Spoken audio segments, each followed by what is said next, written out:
अखन अहाँ सब सुनि रहल छी मैथिली एक्सप्रेस की शानदार प्रस्तुति।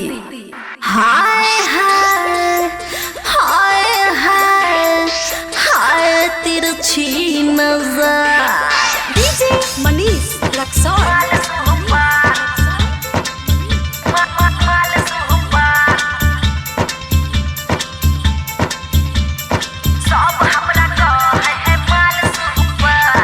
खुशी रिकॉर्डिंग स्टूडियो बलुआहा। दरभंगा के छौरा, मधुबनी के छौरा, कुशेश्वर के छौरा,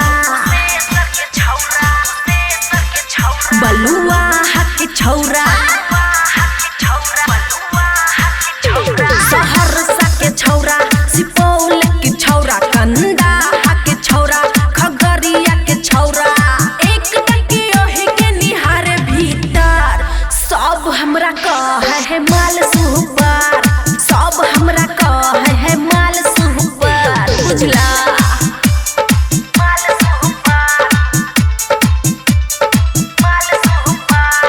खुशी रिकॉर्डिंग स्टूडियो बलुआहा।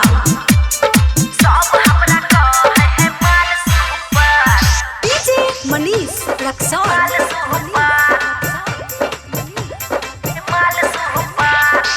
कियो बजाबै हमरा रानी, कियो कहे है दिल जानी, जानू सुना कही सब है पियाबै हमरा पानी,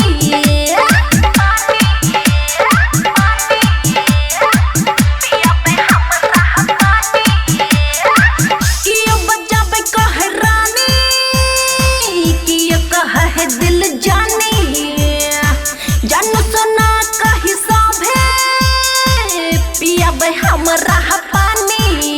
जब करे छी मना मना मना तब बाजै छै एना एना एना, जब करे छी मना तब बाजै छै एना, टन टन सिटी मारे जहिना कुकर, सब कहे हमरा हमाल सुपर, सब कहे हमरा हमाल सुपर। डीजे मनीष रक्सौल। खुशी रिकॉर्डिंग स्टूडियो बलुआहा।